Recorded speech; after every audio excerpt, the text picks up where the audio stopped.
Hello, warriors. Welcome to the U movement.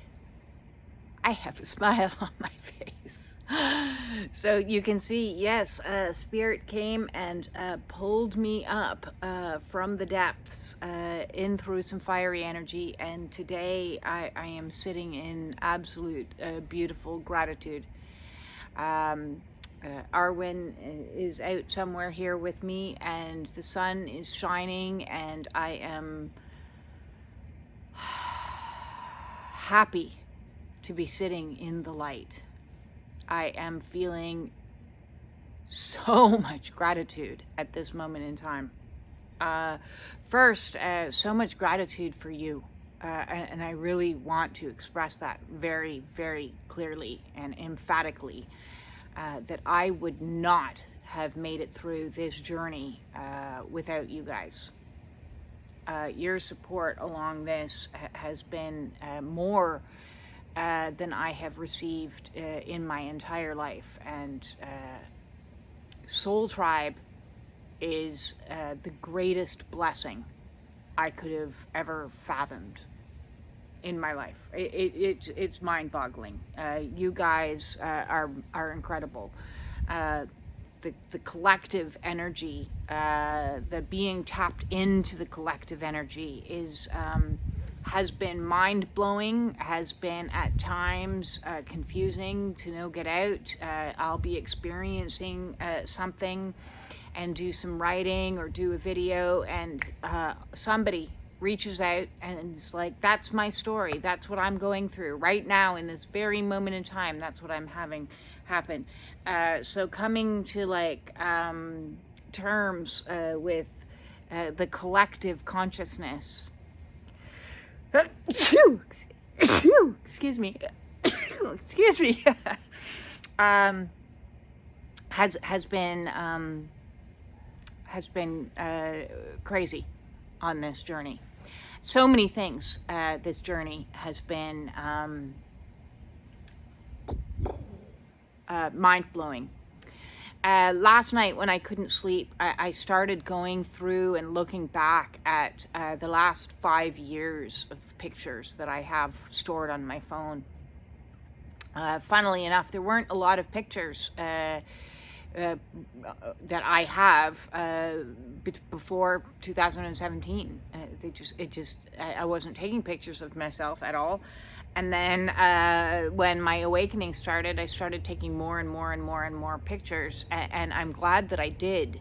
So if you're just new on your spiritual awakening, I'm going to suggest that you start photographing yourself routinely, and photographing yourself in all your energies. Last night's video I was talking about how we have to experience all of the emotions, but we tend to just take photographs of ourselves when we're in high vibes and looking cute or looking sexy or looking happy. Those types of vibes we want to take a photograph of and hold on to. But make a little folder in your own phone and entitle it My Journey or something like that, and start photographing. Keep a photographic record of your awakening. And that means when you're in the depths of darkness, take a picture. When you're crying your eyes out, take a picture. When you're experiencing whatever it is that you're experiencing, take a picture. Because a picture is worth 1,000 words, and it gives you instant recall back into the energy that you were during that. And you can start to see cycles or patterns. I look back over those last 5 years that started with a healing crisis. For me, that I have talked extensively about. My body was in it was in the worst shape possible. My emotions were in the worst shape possible. My mind was in the worst shape possible. It was just a shit show. And I don't have a lot of photographs from, as I said before that, the leading up to that, but just a side note, my physical health and well-being wouldn't have ever gotten to that state had I not been in an abusive relationship. So be aware if you're having a healing crisis, and I have done videos on this on the past in my narcissistic abuse playlist, that your physical well-being and your emotional well-being is very much influenced by your environmental factors. And at no point did a doctor ever ask me what my home environment was like, if it was high stressed, if there was abuse, if I had suffered from abuse in my past, if I had trauma. None of those questions had ever been proposed to me when I came in with my laundry lists of health concerns. And the fact of the matter is, trauma and abuse alters your brain chemistry. This is scientifically proven because your stress hormones are being prodded constantly, and it's like they're being milked. Your adrenal system is being milked, which is going to have you in a high cortisol state, a high adrenalized state, a fight or flight state constantly, and it's like push, push, push, push, push. And so eventually your body just can't handle it anymore, all those brain chemistries trickle down, and then they affect your thyroid, they affect your hormones, they affect absolutely everything. So if you're living in a high stress environment and you are experiencing narcissistic abuse, be very well aware that it has actual physical issues. And in my relationship, I can look back now and see that the sicker I became, the greater amount of freedom he had and control over everything that he had. So it may not be in somebody's best interest that you be healthy. If you're healthy and you're strong, then you can stand up for yourself. And if you're weak and debilitated, somebody, are they helping you, or are they enabling you in getting sicker? So that's just like a little side note, but I was more interested in talking about, this retrospective look back at everything that I've been through. And I did a video last night, and I outlined absolutely all the things I had to overcome and face. But in the broader spectrum, I see these periods of time where there was certain energies at play. And so 2019, the energy was very much sickness in every single realm, physically, emotionally, mentally, spiritually. It was bad. So 2019 at the end, in December, I got very ill, and my oxygen levels dropped down very scary levels to about 80%. And when that happened, something happened in me, and I had a wake-up call, and I heard Spirit very loudly scream in my ear to save myself. And I knew I had to get my body well enough for me to be able to save myself. I wouldn't be able to go out into the workforce. I wouldn't be able to do anything in the state that I was in. So it became the number one imperative in saving myself to heal my body. And so 2020, the journey really kind of began for me, and that's when I started walking and started quitting things and started really saying to myself, I don't need to live my life at this, like this wake-up call, this energized that I can do it, I can change these things, I can alter. I don't have to be trapped in this situation that I'm in. I can find a way out. I can do it. I am able. And so, yes, I came up with the ABLE program. There's an ABLE program playlist if you don't know what I'm talking about there. And I started getting my body into perfect alignment. I started doing the work. And so 2020 was kind of like an introduction to a whole new world, a whole new way of being. 2021 is when things started in a way to like feel a little bit like bliss for me. I look back at the photographs now. I had gotten an agent. I had was in a group of people that I really resonated with. That was a comedy group, and we were doing improv, and I was having fun, and I was painting my face with makeup, and I was modeling, and I was losing weight, and I was dropping, the weight was just dropping and falling off of me, and I was just motivated to go, go, go. Life was full of creative juices and energy, and it was exciting, and everything was new, and everything was possible. And in 2021 is when, in autumn, around this time of the year, is when I had my soul recognition, and had my spontaneous Kundalini, and had my heart activation, and this, which propelled me on this twin flame journey, which I was already on a spiritual awakening, and I was already healing, and then it was like healing on speed. It was jacked up, like all of a sudden, just wounds started surfacing, inner child stuff started surfacing, gifts started coming online. It was like emotions started going all over the place. It was crazy. So on the theme of gratitude, I'm so incredibly grateful for that experience of meeting this person and opening my heart chakra, which has taught me how to love in a way I was never capable of loving before. I'm sorry, but the dog barking wants to be in the video. Not only did I like love them in a way that I've never loved anybody, I had to learn to love myself in a way that I'd never loved before. And I had to, and in doing that, I learned to love other people as well. And so this steady flow of love energy that was activated in me is something that I'm incredibly grateful for. The twin flame journey is difficult.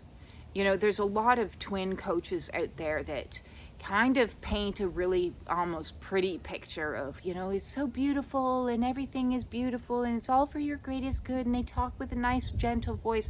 But the reality of it is, it's brutal. It's hard work. A Kundalini experience is not an easy experience, especially if you have a lot of trauma. So at times, I've been full of doubt, I've been full of confusion, I've been full of longing, and why is this happening to me, and why can't I not stop thinking about this person, because it's like this carrot that dangles you for more and more healing. If I just try a little bit harder, And, neutralizing that energy, going through this insane process of merging energy fields, and all that comes along with that, and then all the merging and purging and merging and purging. And while you're in either cycle of merge or purge, trust me, you're not enjoying it. There is no joy in it, but the gratitude I feel for it at the other end, as I'm coming out another round of this, and feeling even lighter and feeling even more gratitude than I before, I'm like, oh, wow, I know it's all for me, even though it feels like absolute shit while you're going through it. And 2022 then is when things started collapsing, and in my 3D world, and things started falling apart. Sorry, I'm finally getting a little bit of warmth here. And there we go. And I got the door. Sorry. And I look back at the photos of 2022, and it's like the birth of the warrior. My hairstyle changed, my energy changed. I started hanging around with a different group of people that were more healing and health focused, and had been forced to walk away from this other life that I was living. I was living out childhood fantasies with getting an agent and thinking that I was going to become an actress, and it was it was always my life's dream. So I got to play with that, but then that's not what soul was pushing me to do. Soul was pushing me to move further, go beyond that. And so then I was more in a healing group and focused solely on healing. I'm going to heal at all costs because the anxiety was coming up and emotions were coming up. And so 2022 was just this warrior energy that I was in, of absolute, like, there's no stopping me. I'm going to I'm going to win. And then 2023 hit, and 2023 was pretty brutal. When I talk about going into dark night of the soul, 2023 was fraught with some of the worst experiences of my life. Spiritual crisis, nervous breakdowns, kind of one and the same in that regard. The paranoia, the confusion, the spiritual gifts, the dark energies. Like 2023 was head-wrecking. It's when things really started to slow down and hold me in place, encasing me in this. Yes, that's when the void really kind of took hold, and I was back and forth between void and dark night of the soul, and that continued all the way through all of 2024.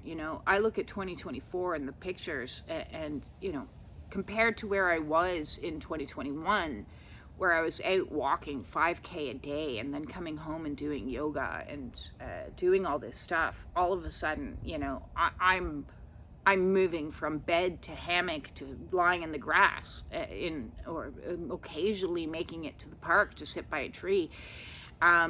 The energy of 2024 has all been about, rest, recover, recuperate, this horizontal position, which has not been my comfort zone. My comfort zone has always been in masculine energy of doing. So even in the dark night that, you're curled in a ball, but you're doing something. And then in the void, you're kind of like, okay, now I have to rest and recover and reset my nervous system. And so that's been exceptionally challenging. The last 2 years have been, like, I look back at the majority of photos I have, and most of them are me lying in the grass with this either stunned facial expression or tears coming out of my eyes.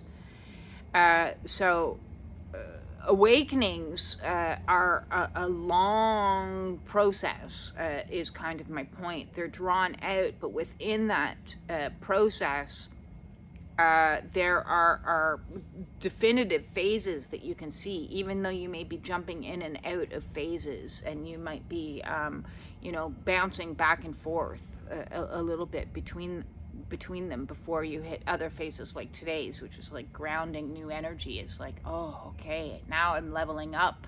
Now I get to integrate what I've worked on in the last 2 weeks or month even. And so it begins an integration process right now. Does this mean I'm done? Probably not. I have no doubt there will be more ups and downs as we go along this journey. But when you come up for air, and I guess today's video, I really want to share with you, because I want to instill with you a sense of hope that when you're in one of these dark cycles, there is light at the end of the tunnel. As the saying goes, it's always darkest before the dawn.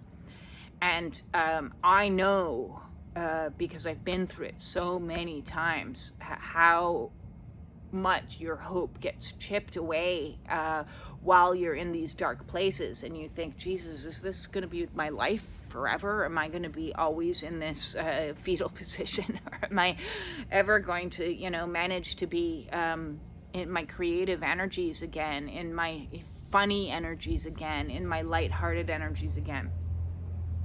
And it does come back. But sometimes when you're coming out of a cycle, as I said, you might be in fear energy, root chakra stuff being purged out, and then move into the wet emotions being purged out, and then you get into some fiery emotions of agitation and anger, and those are good too, because those are pulling you up. And then you move into heart energies and heart consciousness of compassion and love and forgiveness and gratitude for the journey, gratitude for the awakening, gratitude for the Kundalini. And I understand you're not, and I want to just say a little point here, because if you're not there yet, don't beat yourself up for it. And certainly if people are expecting you to be somewhere else than where you are, that's going to work against you. Like, it gets very frustrating while you're in a dark night of the soul and somebody says to you, you really should be have gratitude, or you really should feel this, or should. Nah. Okay? Feel what you're feeling while you're feeling it. Feel it fully, as I said in last night's video, and don't worry about where you should be, because it's a natural cycle. You will be there at some point. And I'm the first to have lost hope many times over on this journey, thinking that I'm going to be stuck in the pits of hell for an eternity. And so I'm living proof right now that there is hope. Hope is being filled up with me in my heart space again today. And I'm just sitting here going, oh my God, yes. Oh, there is hope. There is hope that this absolute insanity that is a twin flame journey, Kundalini awakening, spiritual awakening, whatever awakening you're currently having, that there is something on the other side of it. And yeah, it takes years. It takes years. Not everybody's going to be different. So some people might take 6 months. They're young and don't have a lot of trauma perhaps, and then others like me, I'm turning 52 soon, and I feel like my life is just beginning, which is another just hopeful piece of comment that I want to throw out to you. It doesn't matter how old you are. It doesn't matter how old you are. Quit the substances now. It's better than quitting it in 10 years from now. Go out and start walking now. Take up running now. It's something that I had wanted to do. I've never been a runner in my entire life, and until I broke my toe, I had gotten out and I was starting to do some running, and I was like, this is kind of cool. I'm running. I'm running at 51. Look at me go.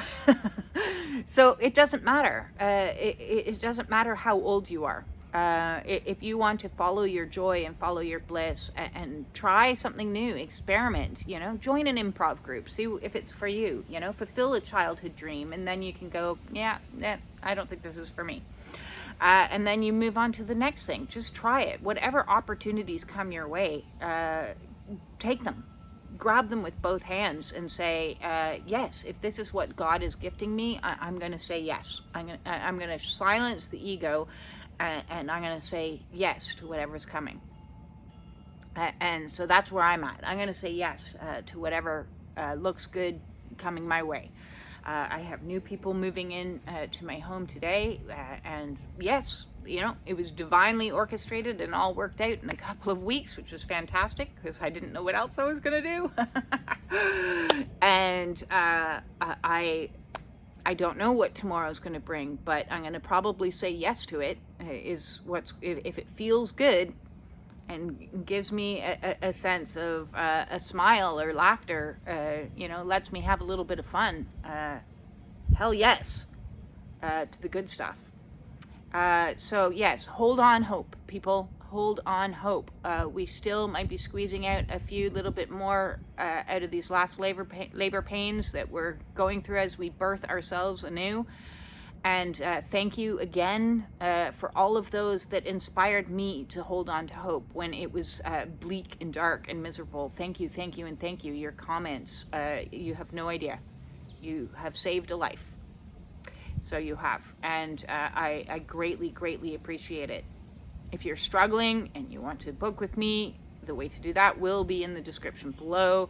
If you want to do an oracle read, otherwise Sundays at 4:44 p.m. I do a live oracle read for the vibe for the tribe. So we'll see what the energies say for tomorrow. I pulled some cards today, and believe it or not, the card Hope came up. So I was like, yep, that's my mission. Today we're going to be grateful for the sunshine, grateful for our little furry friends that keep us company as we're in our cocoon, grateful for our cocoon, grateful for all of the purges, grateful for all the leveling up, and grateful to God. So today, I love you so much. Peace out.